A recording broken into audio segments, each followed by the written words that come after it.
All right, today's Riding Every Day. We're going to show y'all the 428 Greenbelt Trailhead. This is the Greenbelt Trail. This is a Texas state park, so entrance is required. We highly encourage everyone to get a Texas annual state park pass.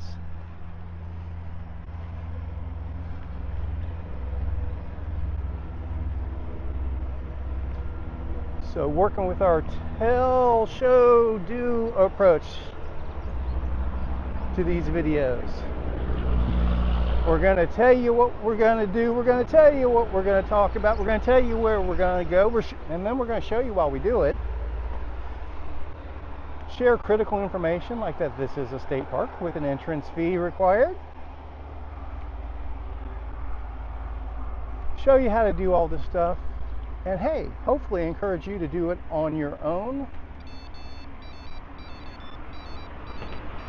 So the way we're running this trail from the 428 Greenbelt, and I'll give some more discussion points about the Greenbelt along the way. We're going to go north first, double back, and then do part of the south. I'll give the whys and the wherefores of all that in a bit. Also, at some point, we will be hitting 500 miles on the Salsa Tributary. So we're also going to make this the 500-mile overview of this bike as well. That'll be kind of along the way while we're doing this other stuff as things come to mind. But we'll definitely be talking about putting 500 miles on this bike since I got it. No, not 500 miles on this specific ride, but stay tuned. We are definitely going to be taking things longer and longer on this bike. We gotta get built up for it.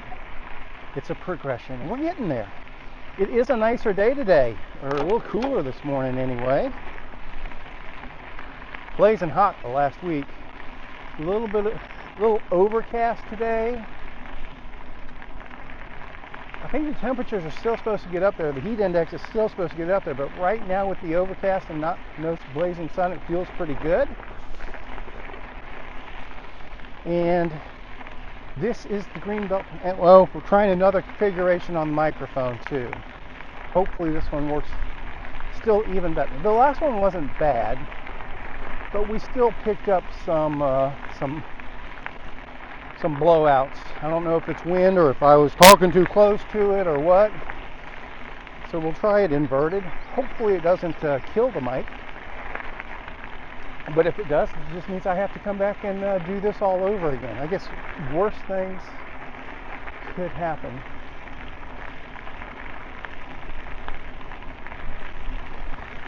Morning.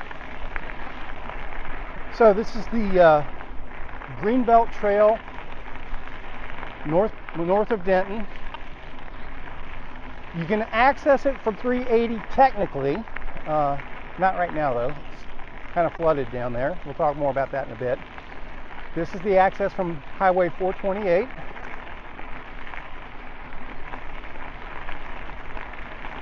Morning. And this is obviously a multi-use trail. Equestrians are welcome as well. And it just goes along. That's the Elm Fork of the Trinity River over there. So it's pretty much just almost all gravel, double track like this up on the north end. We go south a little bit. It's never single track. There's some single track-ish offshoots here and there, but there are sections to the south that get more dirt and gravel based, and those do go on. Some of them do go underwater and get muddy and rutted and things like that. Again, when we go towards the south end, we'll talk about it more. But this is a fantastic way to put in some convenient and easy gravel miles. We'll talk about total miles as we plug along. Man, I wish I'd have known it was going to be this comfortable out here. I may have planned for a longer ride today. But we're going to stick to plan, with the exception of, left my damn heart rate monitor at the house on the charger. That is the downside of rechargeable heart rate monitors. You got to remember to grab them off the charger. So I'm just going to ride today. Hopefully the effort gives us, just the saddle time is going to be good for us. It's going to feel good for it to not be a heat acclimation ride. That's for certain. Man, this is feeling good. Man, amazing how much difference that makes. Did a little bonus ride with my wife yesterday afternoon we went out at like 4 o'clock in the 105-degree heat. Short ride, 40 minutes or so. But that's when she could squeeze in a ride. So it's like, yes ma'am, let's go ride bikes. So we did it. A little bit of Trinity Trails action. A little more heat acclimation. Actually, a little bit of saddle time in that over 100-degree heat was probably good for the heat acclimation. A shorter ride. A nicer cool down ride today is not bad. And I did dig a little bit deeper into a little bit of heat acclimation research. Again, I'm not finding a lot on it specifically, just some real general stuff. But it does seem like the 2-week approach I had in mind is a pretty good baseline to work from. May possibly kind of do the two weeks, kind of doing that late morning thing, heat, and after I do that, going into that 3rd week, maybe I'll throw in some more of the afternoon rides like what we touched on yesterday. Not every day in the 105-degree heat, I guarantee you that, but a couple of those a week may not be a bad thing.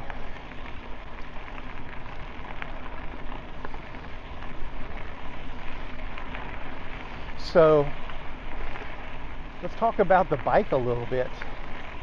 This is the almost 500 miles brand new Salsa Tributary e-bike that just was released, I believe, in March. Towards the end of March they came out. And it's a drop bar mountain bike e-bike. Class 3, so it goes up to 28 miles per hour. It's supposed to have a battery that, depending on your riding mode, can take you over 60 miles. No, I haven't tested that yet. That is definitely on the to-do list. But again, you got to get trained up, properly trained up. Could I go out and bust out a ride today that tested the battery? Very definitely. There's no doubt about that. The question is, would that have negative effects on me for days or potentially weeks afterwards? Maybe. I'm not taking that chance. We're going to train up in a smarter manner than I have in the past to try to stay away from being off the bike from injury or whatever else, like I've tended to do in the past by overdoing things. We're taking a more measured approach.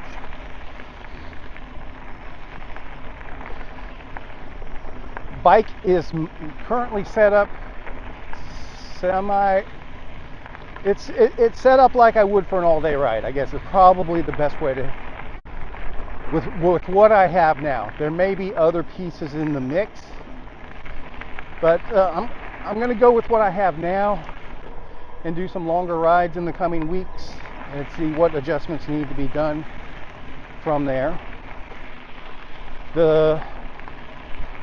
As far as general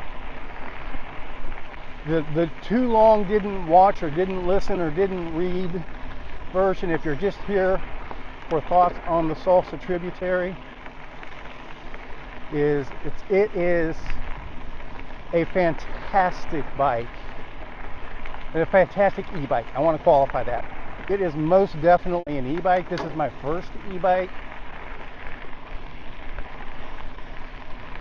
and e-bike riding is most assuredly a different experience from traditional bike riding. Right now I'm in tour mode, or I think it's technically tour plus, what they call tour plus, basically second from the bottom. And it says I would love for this to be true. I don't think it is, but I would love for it to be true. It says from here, so we've got over 2 miles in, and it says I have range of 78 miles. I don't believe that. The last couple days, for whatever reason, the range on this bike has been showing higher than it had in the past. It used to be if I'd be plugging along, and who knows, maybe I'm just getting stronger and doing more of the driving myself. It's possible.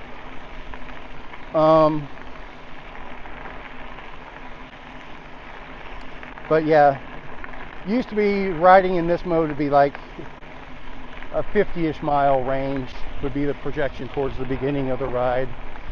And I had a couple rides that got fairly close to that, and I would say that would have been a fairly accurate forecast. Hard to tell for sure, because I'm a big boy.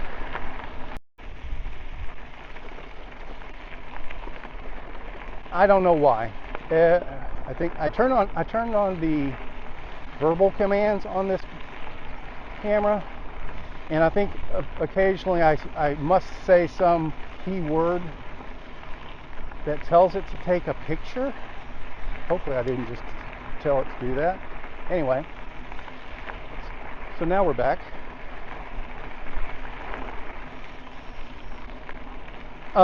Where did I leave off?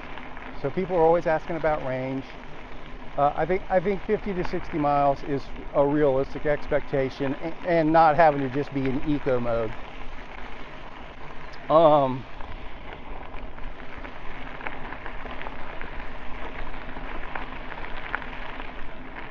It is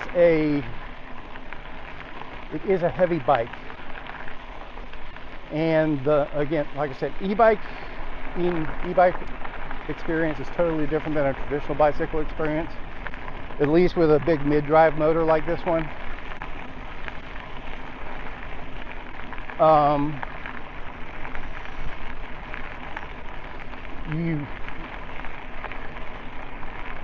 You don't want to ride this bike without assistance, or at least I don't want to. Maybe you will. When you're riding with zero assistance, there's definitely drag at the motor. It's not just freewheeling like, oh, I'm just turning the pedal. You can feel the drag from the brushes on the motor or whatever it is. The engagement of the cranks at the motor is probably I don't know if disappointment's the right word, because it's an e-bike. It's different from a regular bike, but it's like the biggest differentiator from, riding a classic gravel bike, hell, any traditional bike, particularly if you're into high engagement hubs and things like that. There's slop in the cranks, and it's all mid-drive, so the slop is in the cranks. It's not at the rear hub, and you can definitely, it just feels crazily inefficient when there's no motor involved. So welcome to the Greenbelt. Look at this. There's actually shade here. Again, this is fantastic riding, and just north of Denton. So if you're not familiar with this, I highly recommend it. I wouldn't call it an all-weather trail, But this north end definitely holds up terrain and so forth. The south end, not as much. We'll go over that some more in a bit. But yeah, no cars. I mean, it can be fairly popular on the weekends, in the evenings. Obviously, the better the weather, the more likely it is to be more popular sort of thing. But just an absolute great way to get in miles, and if you're trying to build some gravel experience, this is a fantastic way to do that as well. But going back to the bike, the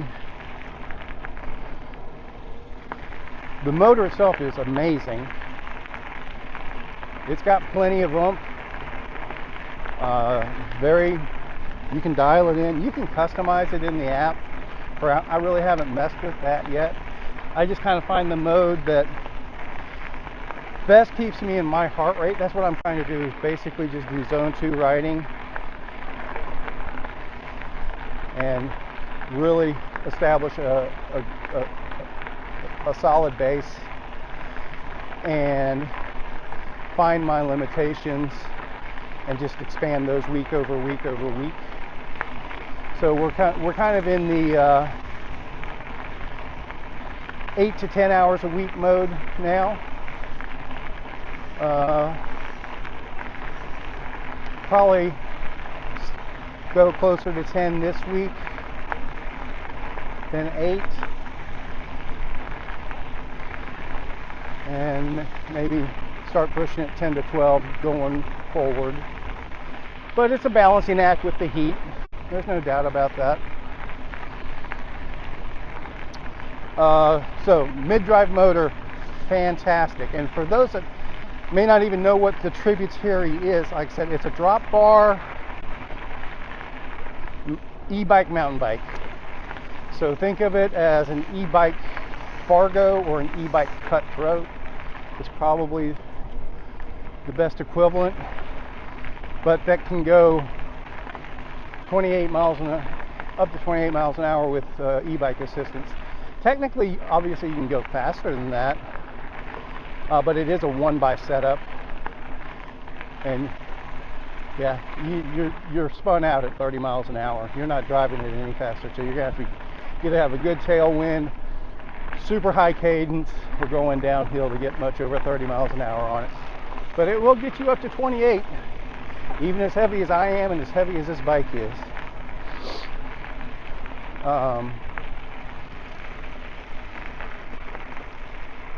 Morning. The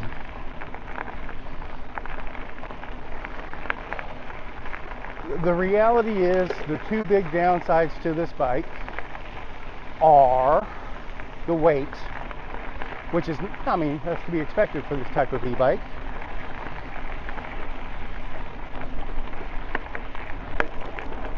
And we'll do a mileage check here on the other side of this bridge. So basically we've gone from the 428 parking, and I apologize, I can't remember what road that is.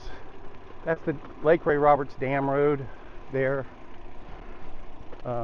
Maybe it's Lone Wolf? No, Lone Wolf's the next, I can't remember what road this is. It's the one that goes into Sanger and out to Pilot Point. Aldebois State Park is just over there, and we're right at 4.1 miles to here. What I typically do is take this little creative roundabout thing here. Looks like other people do as well. After we go by this rider, my drink alert just went off for a drink every 20 minutes. I'll go ahead and take that in.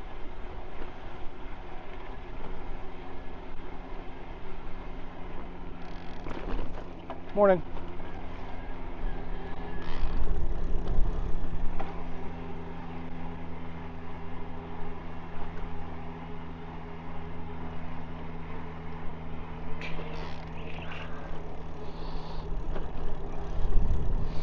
All right, so the downside of this bike is the weight, which is, completely expected for this heavy duty of a motor battery combination. It's a 50-pound bike, at least, and that's before you start throwing stuff on it. Like right now, I have 4 water bottles,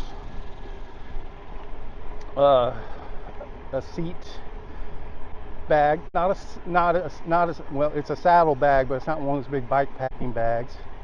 But it's an oversized emergency kit back, for tube and tools and that sort of thing. But a good-sized one. I have 2 bar bags. I'll explain that more in depth in a bit, but one of the bags goes on a special redshift bar that I have, and the other bag was the bag that I had before I got this bar, and I'm trying them both together today for the first time for a little more cargo capacity. We'll touch on that in a bit. So I have added Arundel cages to the fork. I can't remember where I got it from. It's some sort of tube adapter where you can, with zip ties and sticky mounts, you can do water bottle mounts on fork tubes. So I added those 2. I have 2 Arundel side loader in the triangle, so that's what allows me to carry 4 water bottles right now. It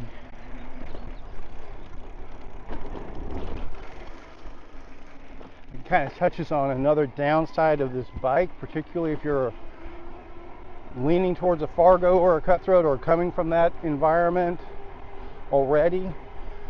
The big battery that goes into this bike means a big down tube, so it seriously takes away triangle space.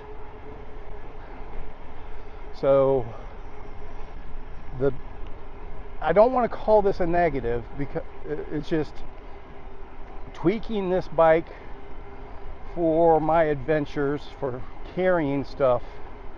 I'm basically starting over from scratch. Bags I've used, none of my current bags fit in the triangle, for example. I mean, I have a bunch of different bags. I mean, I'm talking half bags, full bags. And part of it is, well, you can't get a strap around that big down tube. That's part of it, but it's more just there's amazingly little triangle space. I was surprised how much it did eat away at that. But it does give me a better sense for the people I've known over the years that have, hey, I'm riding an extra small frame or a small frame. It's really problematic for me to carry stuff. It definitely registers better for me now. Not that I didn't recognize that it was an issue for them before, but yeah, now I definitely have personal experience along those lines. We're going to try. So the setup I have now, I think, is good. Should be good for pretty much anything all day.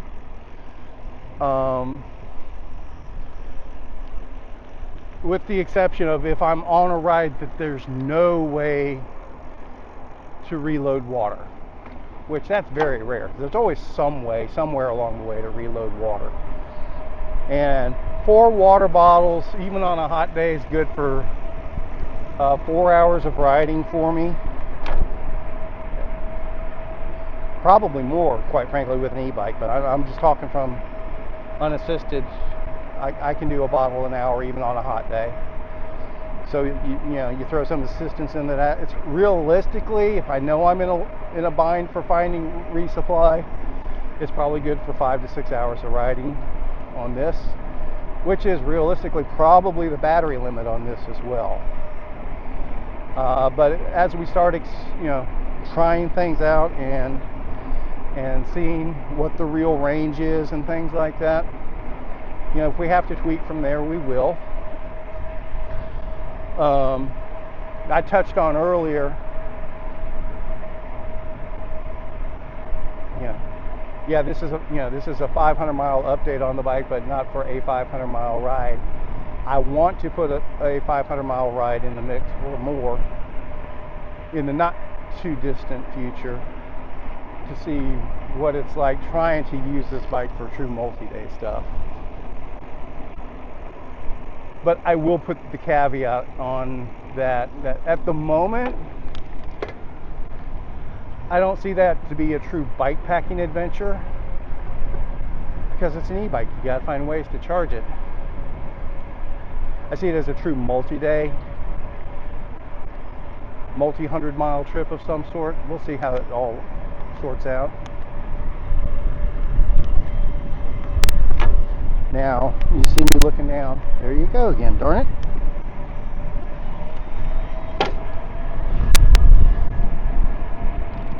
Apex shifting. It was doing really good the first couple 100 miles. And maybe we're in. I thought it's just getting a little finicky at the moment, but it might just be me needing to learn how to dial this in properly.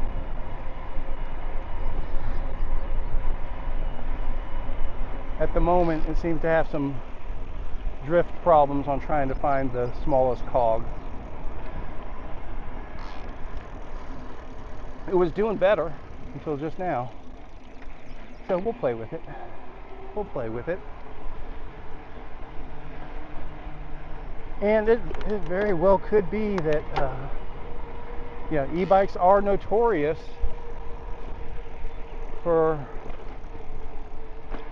I doubt the cassette. I'm not saying the cassette's worn out by any stretch of the imagination, but yeah, maybe things do need more tweaking on a more regular basis on these things. I guess is probably the best way to say it. All right, so we're back on the trail. So that took us to just under 6 miles with that bonus loop.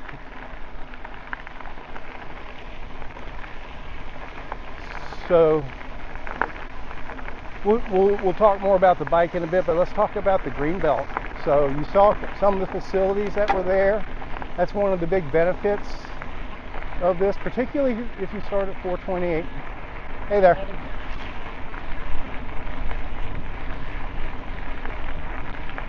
Particularly if you start at 428. Pretty sure he called me by name. I'm not sure who that was. Hi there, whoever that was. Hard to recognize you in your helmet and glasses.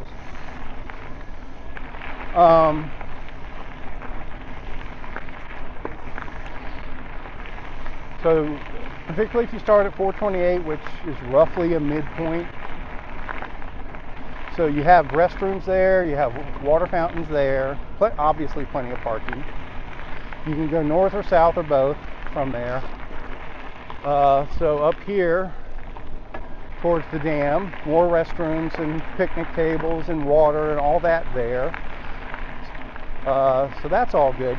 The other end right now, which would be going south, would go to the 380 trailhead you can't get to. So going south at the moment, there are no other amenities that we can get to, basically because of flooding. But it's been an ongoing issue for years, and I don't want to say off and on. The last couple years we would call it off and on, but it's definitely been a mostly on thing for over a decade now. Down there at that south end, things get flooded out for extended periods of time.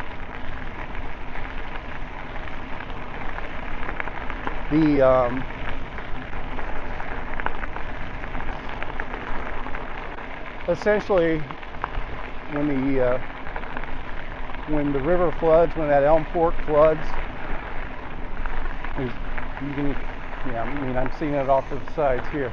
There's just tons of deadfall in this floodplain here. And when it floods, it all drifts down there towards 380. And my guess is it's 380 itself.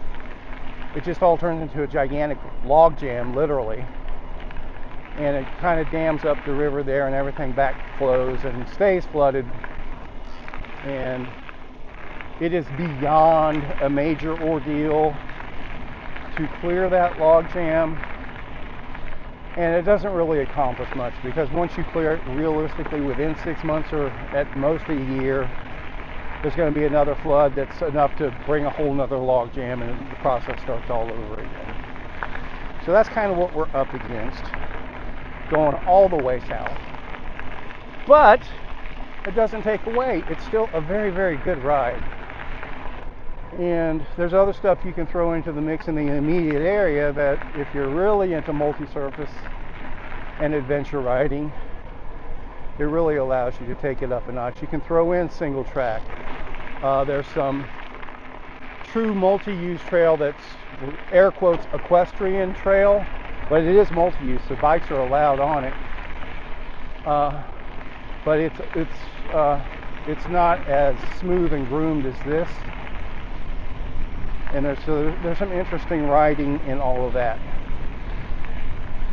So I'm a big fan of the Greenbelt. If you've been Greenbelt curious, hopefully this video is helping you to get a better picture of what it's about, what it brings to the table. It's one of my favorite rides. It's fairly convenient for me. Less than 45 minutes. It's probably 35 to 40 minutes from my house.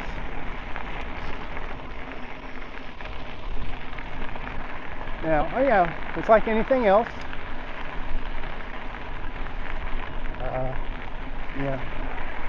The weeds can get high, and you got to keep an eye out for other traffic. You got to keep an eye out for armadillos.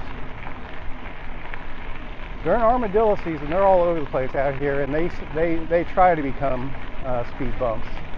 I'll tell that story another time.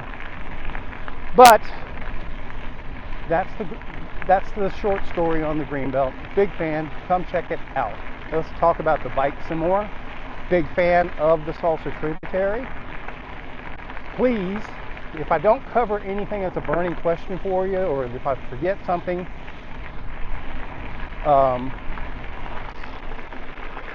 put it in the comments below, and I'll either reply to you directly or maybe do another video that covers things I missed.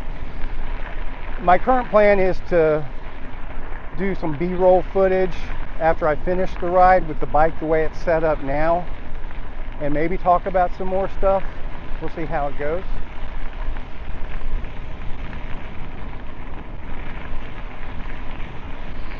Morning.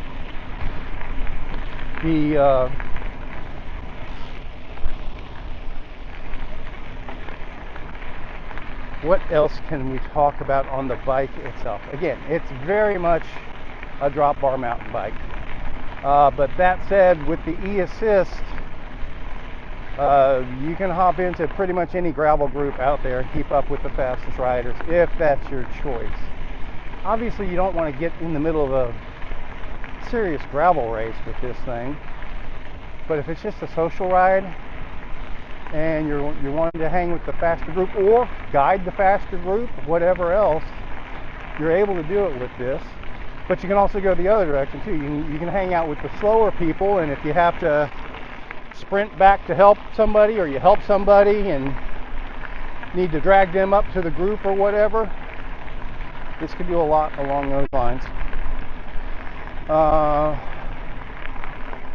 I have the Tributary with the suspension fork. I have gotten tremendous benefit from the suspension fork. I'll leave it at that. It's extra weight, but in the long run, for the type of riding I do, I'm going to be taking it on a single track. But you can bomb the hell out of stuff on this bike. No ifs, ands, or buts about it. I think it's got Terraville E something tires, 2.3-ish. I'm not a components and specs guy. I just want the bike to work. So even when unless there's something that it's like, oh, I got to have this particular thing, then there's not much of that, because I can't keep up with the technology changes. What might have been crap 5 years ago, well, the 3 generations past it, and it's fantastic now, sort of thing. So I rely on my bike shop to point me in the right direction or steer me away from the wrong direction as far as components and things like that. And I'm not saying that because I'm brainwashed. Find a shop you trust, and those relationships. Seriously, I'm 25 years into this relationship with this shop, and I can't imagine operating without a shop, but that's just me.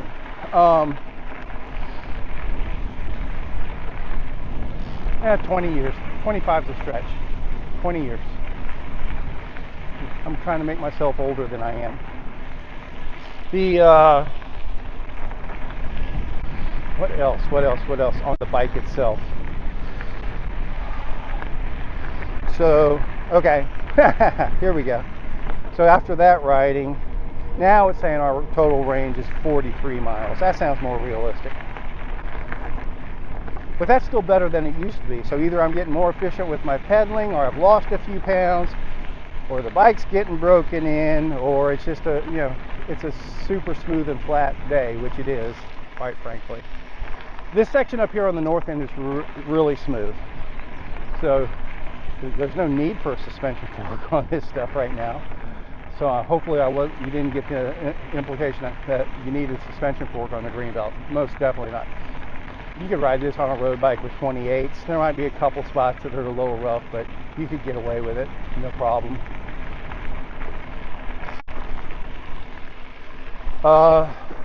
So I told you I changed the bar over. That was not because of a deficiency of the stock bar from Salsa. I actually like that bar a lot. I upgraded to the Red Shift kitchen sink bar with the hoop on the front. Here we go. So here's some stuff we can talk about on the bike. A slight negative. So with it being and this is very e-bike specific, with this being an e-bike, I've got control here for the power modes. I've got the e-bike computer, which you need, but then I've also got my Wahoo computer. I've got my camera mounted here. We've got this, we've got the top tube power button and controls. So you can't put a gas tank top tube bag there. So basically the biggest shortcoming, aside from the weight for this thing for me, has been just the handlebar clutter, the real estate clutter. And then the Silka bag that I have here used to be on the bar as well, but had to be cockeyed because I couldn't get the straps around the different components. Anyway, the bar itself for a bicycle handlebar that came with the bike was fantastic. But the additional real estate that the Red Shift kitchen sink bar with the hoop gives me is fantastic. And then I also got their cruise control grips.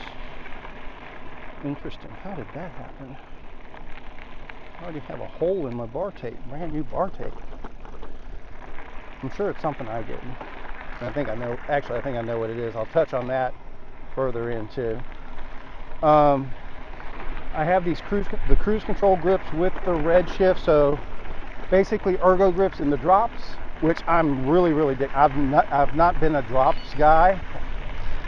Drink again. We'll do that in a minute. We'll be a minute or two behind. I like drop bar bikes for the multiple hand positions, always have, but I've never been the guy that spent a lot of time in the drops proper. These cruise control grips definitely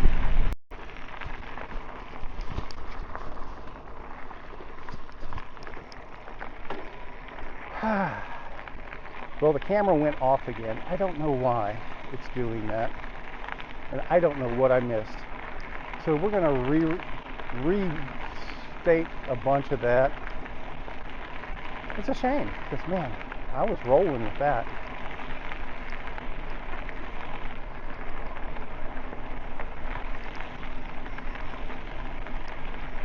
Morning. All right, so what we were talking about was the downside to the other significant downside to this bike, and it's the handlebar real estate, for lack of a better term. I loved the handlebar that was on it, or I liked it very, very much. Nothing wrong with it. I didn't replace the handlebar because of the way the bark felt. I replaced it to get additional real estate from the kitchen sink hoop from Redshift, and I really like this setup. Short story was, you see all this stuff on just a regular flat bar. You need this controller to adjust your power output. You need this computer screen for the e-bike controls and seeing what your range is and things like that. I still need my Wahoo for navigation and everything else. You try to throw a handlebar bag on there, and you need the straps, room for straps there. Basically, it was just a giant cluster. It was a mess, and there wasn't enough room and the camera mount and everything else.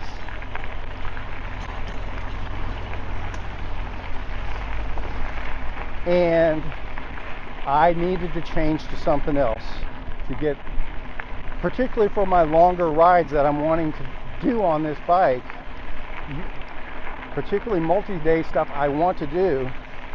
You need the real estate to pull this off, particularly when you can't use the top tube bag because you have controls up there that are necessary. The triangle is too small to throw stuff into, so handlebar real estate even becomes more valuable at that point. So far, I think this is my third ride on this kitchen sink bar, and I'm a big fan. I also got the cruise control grips. Man, I'm disappointed that didn't record, because I was so passionately talking about how much I dig these cruise control grips and this bar layout. So it's ergonomic grips in the drops. I'm not a drops rider, traditionally speaking. This definitely makes me utilize the drops, or encourages me to utilize the drops that much more. This is super comfortable like this. Also, the ergo grips on the flat of the bar. These are absolutely amazing. And it melds really well with the Apex hoods. It feels like it's an integrated system. It doesn't feel like I'm rolling two different brands on the same bar. It just feels like it goes together. So that's a nice thing. That's a nice touch. Let's go ahead and get our 40-minute drink in. About 5 minutes late.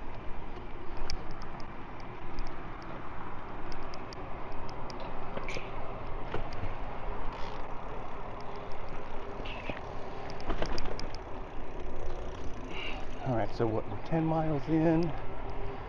I think we need 21 to get to our 500 miles.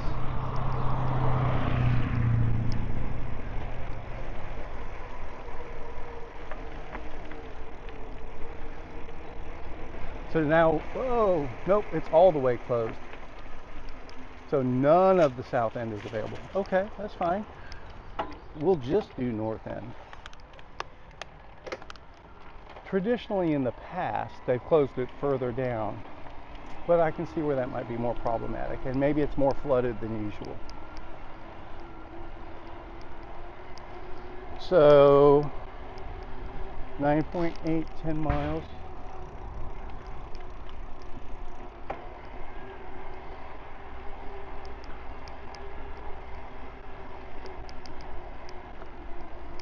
Just checking on the truck real quick.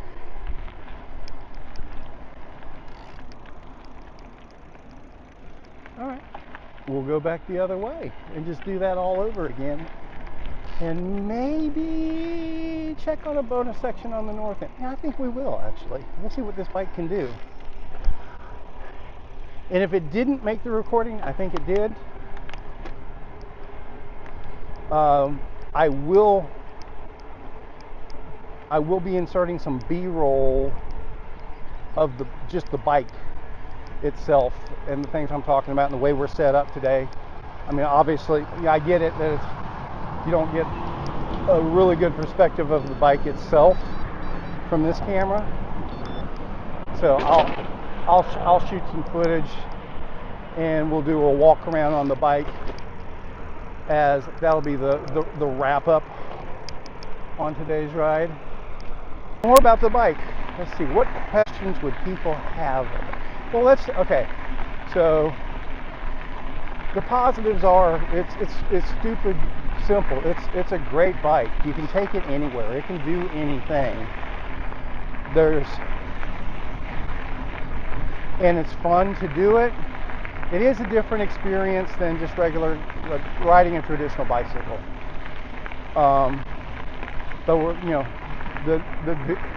It's a heavy bike, but with the e-assist, that's not a huge drawback. But here's where it is. The heavy bike did kind of bite me in the ass yesterday, and I think that's maybe where the hole in this bar tape came from. My morning ride yesterday was a heat acclimation ride, and I did a pretty good job of maintaining my heart rate for the whole ride, 130. I think I ended up with like an hour 10, hour 15 of ride time. I felt fine, but it was warm, and I was okay with the ride being over with. And when I went to put the bike back up on the rack,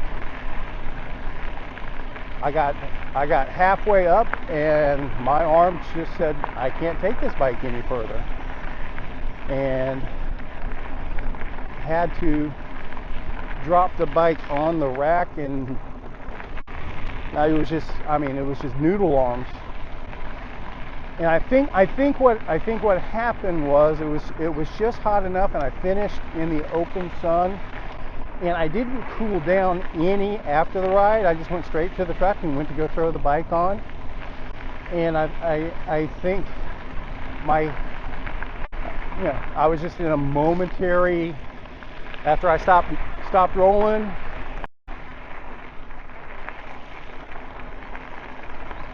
and it did it again. I don't know why that camera's doing. All right, we're going to turn off the verbal commands next time we use this camera.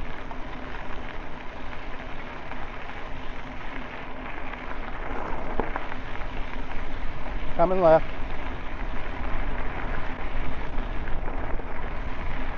So where I was leaving off, I had noodle arms, basically dropped the bike on the rack, and it was a high lift getting it up on that rack on the back of my full-size truck, and probably closer to 60 pounds than 50 at that point. But what I think happened is just finish the ride in the blazing sun, no more breeze for any cooling, and just my core temperature kind of spiked up there right at the end there. So my lesson from that is I'm just going to make a point to take a few minutes to cool down after each ride, and preferably when viable, at least during the summer, park in the shade or near shade or something like that, and just get a little bit of cool down in it. I don't think I was dehydrated. I don't think I overdid it per se. I think working the heart rate I did. I think that 130 heart rate was what I needed to maintain and be within tolerance levels. Rolling with a breeze. But when I came to a screeching stop in the blazing sun and no more breeze, it's just that core temperature just kind of spiked up a little bit there as I was trying to lift 60 pounds. So lesson learned, I think. And hey, I've had similar experience with much lighter bikes when I've overdone it. So, but there's a higher negative aspect with the heavy bike.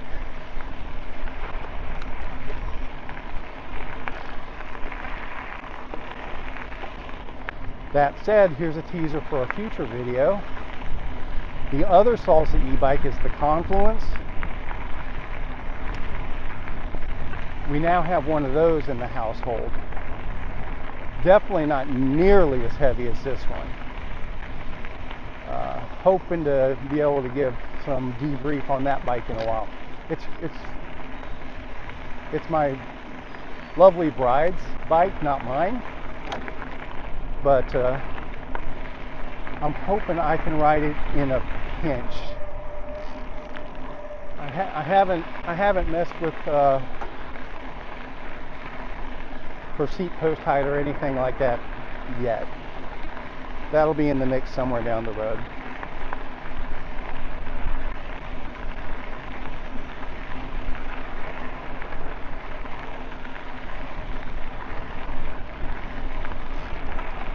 All right, so where are we at? We're at 12 miles.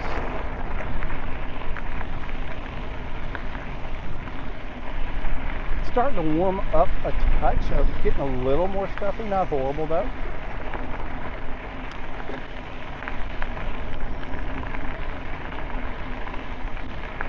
And the shifting is better today than it has been for a couple days now. So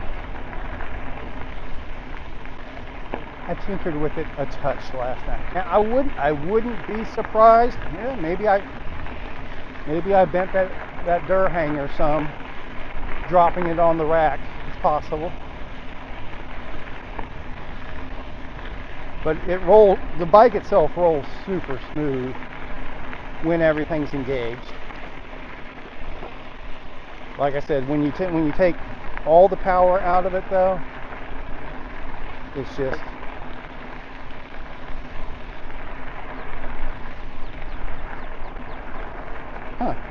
okay. Interesting. And I don't remember if that made the cut either when we lost filming.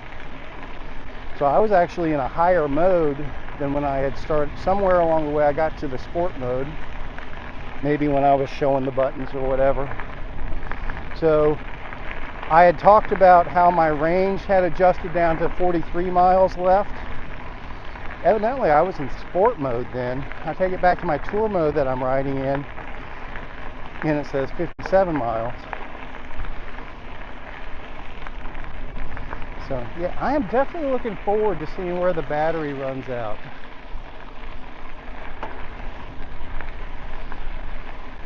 If I'm able to get 60 or 70 miles in this tour mode, I would be very, very happy.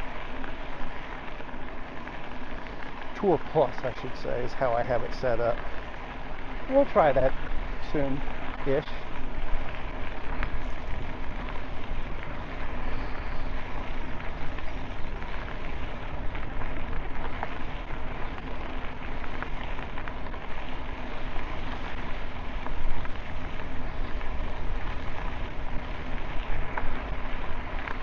Now, if we do hit our adventure section, if it's rideable, which I don't know why it wouldn't be, but I'm not the expert out here, I will likely up the mode.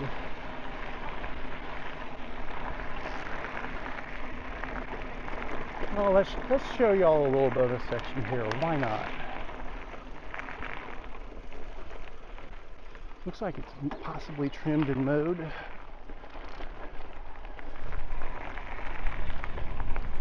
Here's an old bridge crossing over the Elm Fork.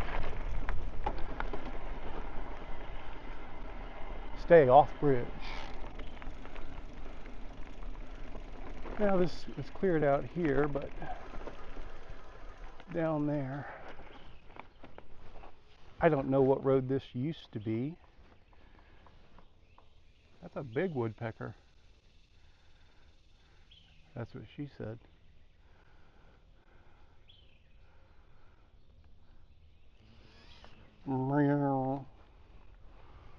So just a little interesting, oh wait a minute, spanning history, crossing the creek. Not much is known about the history of this bridge. Small communities of Green Valley and blue. Okay. I'll let y'all read that. The signage doesn't look new, but I don't remember seeing it before. But a nice little shady spot to hang out.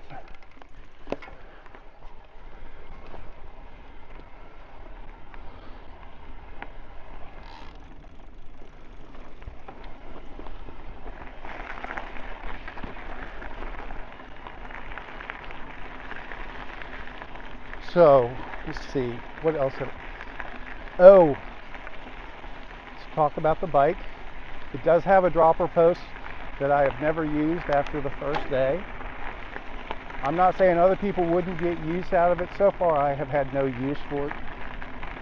The controls over here. I am running. I changed out to a leather saddle because I'm a leather saddle guy. I don't know if there was anything wrong with the saddle that came with it. Never even, outside of sitting on it for the first spin around the parking lot at the bike shop, I don't think I ever touched that saddle. I don't even remember what the stock saddle was. Probably a WTB of some sort, but I don't know that for sure. I'm running the Redshift pedals, the flat pedals, drink with the automatic lights. I'm a huge fan of those. I am extremely safety conscious. I am one of those riders that tries to avoid interacting with motorized traffic as much as is viable, but I'll get in the mix when I have to. You know, I'm confident enough riding in traffic, but I'm gonna avoid it every opportunity I get.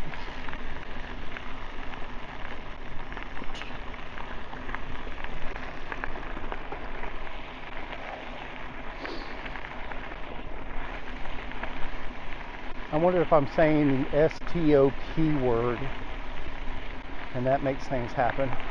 I'll have to look at the footage and see if there's a consistent command in there. But when you're just talking to the camera, it's hard to avoid things. Man, I love going into this canopy. This is awesome. This is what bike riding is all about.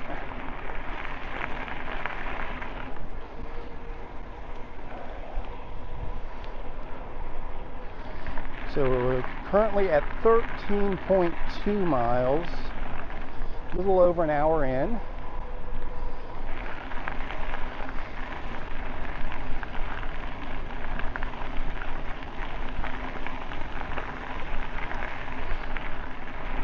I may have to stop the camera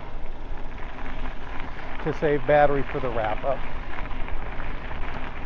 because y'all have seen all this before, and hopefully I've covered the positive and negatives of the bike itself to most people's satisfaction. Obviously, whatever I miss, include in the comments, and who knows, maybe I'll think about it when I do the bike B-roll shots and walk around and things like that. So I am going to actually, for real, stop recording for now. All right, so we found a sand pit. We're doing some exploring, the adventure area I was talking about. This is the equestrian trail. Let me see if I can remember how to work this. This is supposed to have walk bike assist. Maybe you hold it down. There we go. Walk assistance active. So the bike walks itself. So something to see. Less than ideal for my knees, but hey, part of why we have an e-bike. Let's get out of this crowd. We may be turning around, and this is all sand. That I tried to ride that part and it stopped. Let's see what's around this bend. All right, this looks funish. Let's see if my torn up knees can get remounted and go up that rooty section or not. We'll give it a shot.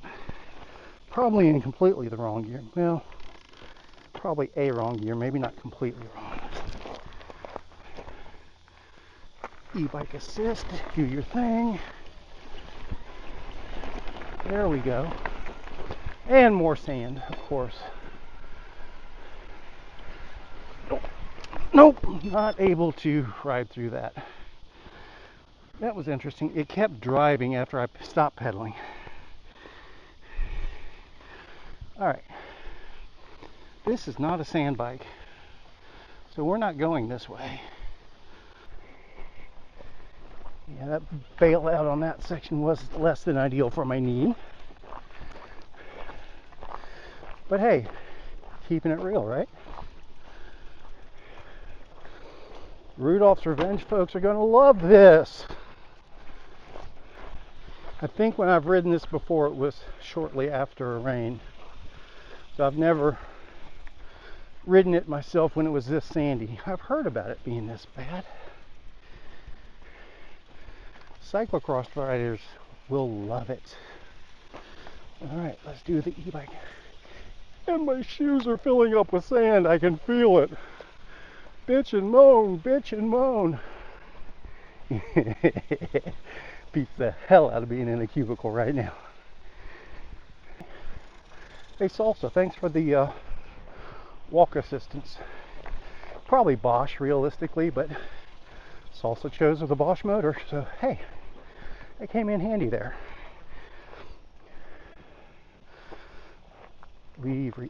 Oh, okay. So maybe I hopped on the bike too quickly. Maybe it was still doing walk assist while I was riding. I don't know. So I'll show you where we got here.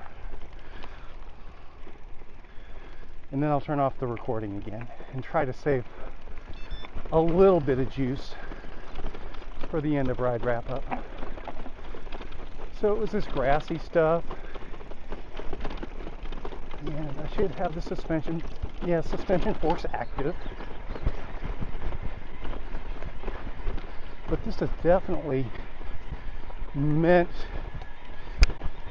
this is equestrian appropriate, let's just say that.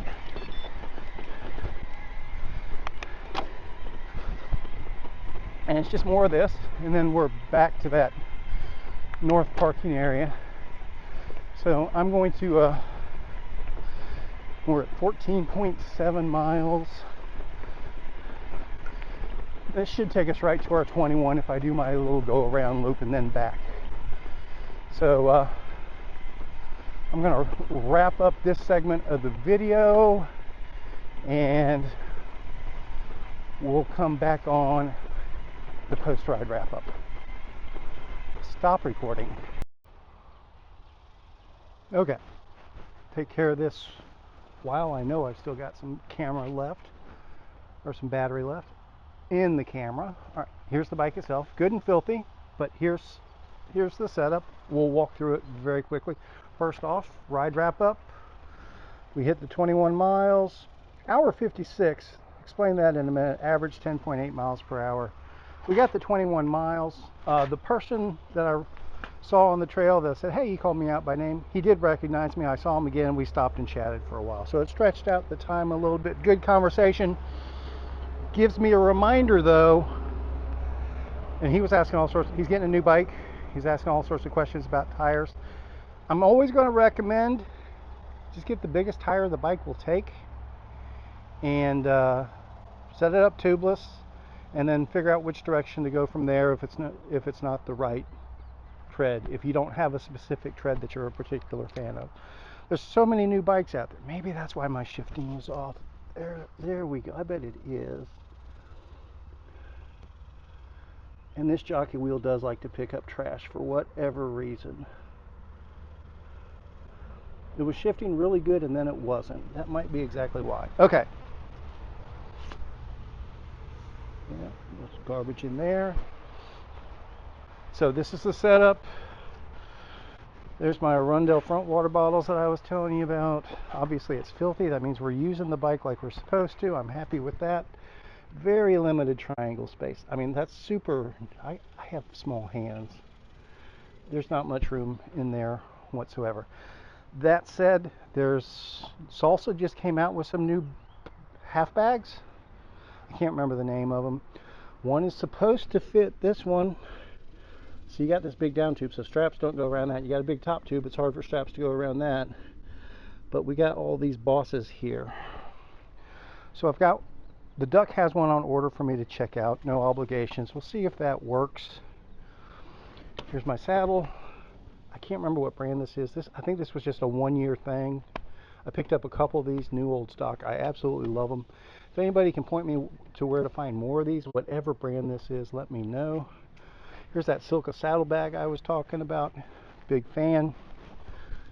There's my Redshift pedals. Oh, why are they blinking? I like to show off the lights. There we go. Those are pretty cool. Varia. There's the top tube control I was talking about, so we can't put a bag there. Here's the bike control that we need. So I've got 2/3 of my battery left, supposedly 24 miles, but we had it cranked up pretty good at the end there. Wahoo. Here's the kitchen sink bar with the hoop, this bag that goes in there. It's actually kind of neat. You can just reach into it and pull stuff out. So it's a good snack bag. Almost as good as a top tube bag for just quick access to snacks sort of thing. It's got another pocket in there, so like my wallet's in there, but it's not big enough for my phone. It's not super deep, but it's handy for snacks. I've got a feed bag up here. I have been keeping my phone in it, and yes, my phone's still in it. Got to think about it. I was going to put I moved the Silka bag up here today. This is what I had on the bar that came with it until I added this, but I threw this on here today because I know I'm going to need a little more storage for long days on the bike, one way or another. It's telling me I need to drink. Don't we all? Everybody drink. There's the Redshift kitchen sink cruise control grips. There's the drop grip. Here's the flat bar grip. And the Apex hoods. They all go together really well. So there's the overview of the bike itself. Like I said, pretty, it does really well. Look how dirty it gets. Yeah, so it's the tires are the Terraville E-Line 2.3s. Yeah, they suck in sugar sand, but doesn't everything. I suck in sugar sand. But everything else they've handled really well. And I think that wraps it up for today. Thanks for joining us. Stay tuned. We'll be doing some battery tests on this, and we'll start talking about the Salsa Confluence as well.